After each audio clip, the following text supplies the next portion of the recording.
Our lead story is a startling new accusation against the former First family. It's a bizarre story. It seems to be a tale of a hustler who says he was out-hustled by the hustler-in-chief. Now, people have made accusations before about the aggressive fundraising practices of both President Clinton and Senator Clinton. But as Chief Investigative Correspondent Brian Ross reports, what makes this story remarkable is that the accuser is a Hollywood multimillionaire who took home movies along the way. This is what people...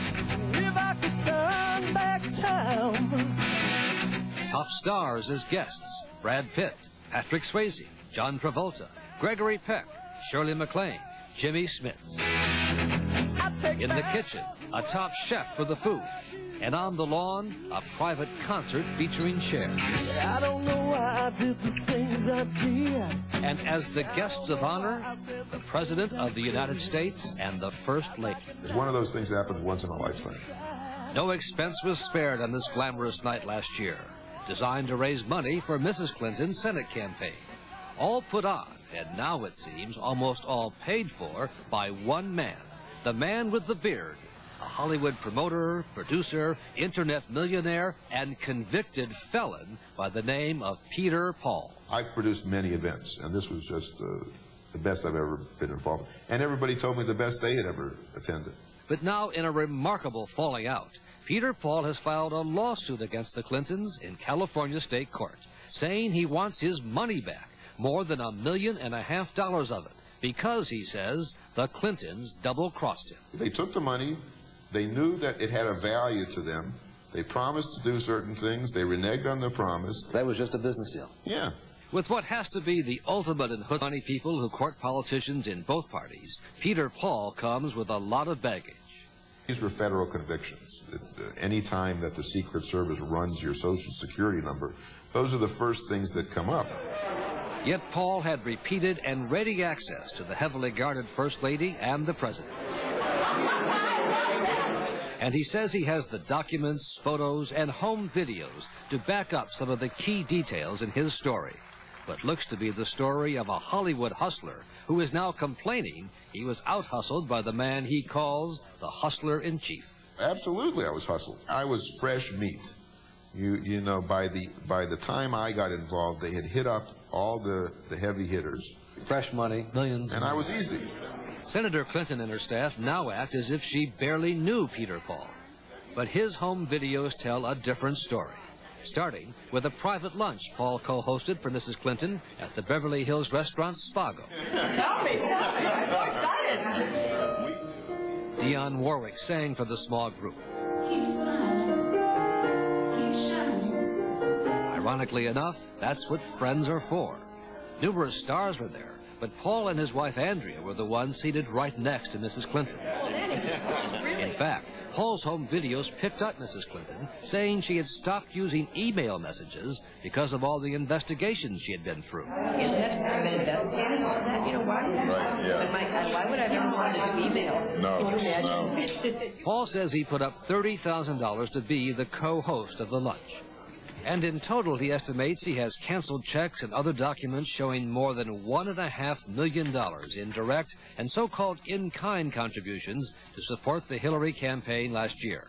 Yet only about $500,000 of that appears in the federal election records filed for her campaign, attributed to the various companies Paul's connected with.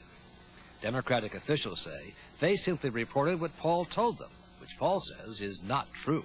They knew I gave money. They knew approximately how much I gave. And then they put me in jeopardy by lying about the contribution to the federal government, to the people of New York, to everybody.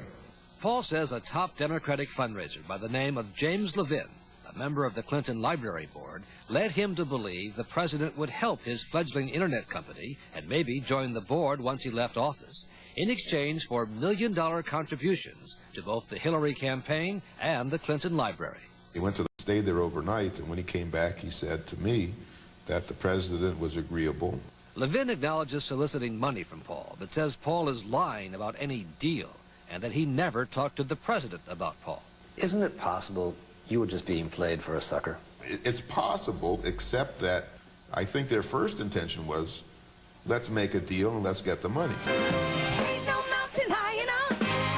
And in short order, Peter Paul was writing checks to pay for what would be the political blowout party of the year. Billed as Hollywood's farewell to Bill Clinton. I paid the bill. We are making things everywhere here. I paid Wolfgang Puck $68,000 to cater the dinner. No matter how hard I try. I paid for Cher's jet, I think it was $30,000. I paid for the tents, the invitations. There were a lot of things to pay for. Come to my window. Melissa Etheridge sang. Whoopi Goldberg told jokes. I spent time at the White House inside. Nobody checked my bag when I left. And Shirley MacLaine brought the president to tears. That a really human leader is a true servant of humanity. The night brought in a huge windfall for the Hillary campaign. We'd like to dedicate this to Mrs. Clinton tonight. God bless. I'm going to get you to move, I promise. Thanks in large part to the checkbook of Peter Paul, who made sure fundraiser Jim Levin was on one side of him and the Clinton family on the other. Do you think they go to the mechanic and down the street and invite him to a fundraiser to sit next to these people? I mean, the whole purpose of these fundraisers is to sell access. And seated right behind the Clintons was a Japanese businessman by the name of Tendo Odo, an associate of Paul's, who gave Paul $27,000 to attend the fundraiser. Citizens of foreign countries are prohibited from giving money to federal campaigns. You told Mrs. Clinton's staff you had $27,000 Right. from a Japanese citizen. Right. A picture that night shows Odo being escorted into the concert by Paul and the Clinton staff.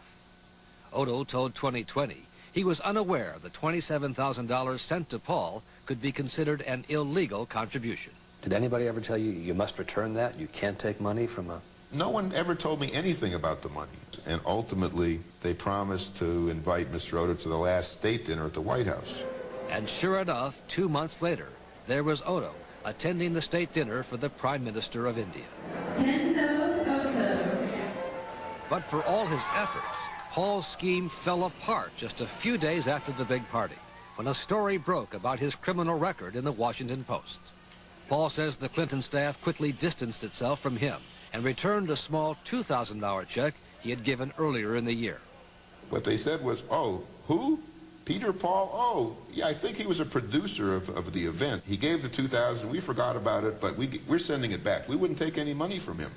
What an absurdity. Everybody knew. But Paul says the Clinton staff told him to go along with the story, and he did. Well, I had no choice. I mean, if you just paid $2 million to have a relationship with some people, you're not going to turn around and call them liars in the Washington Post. Especially someone who wants a pardon. Paul says once his criminal record was in the papers, he decided he would try to push for a pardon from the president. Between was Ed Rendell, the chairman of the Democratic Party,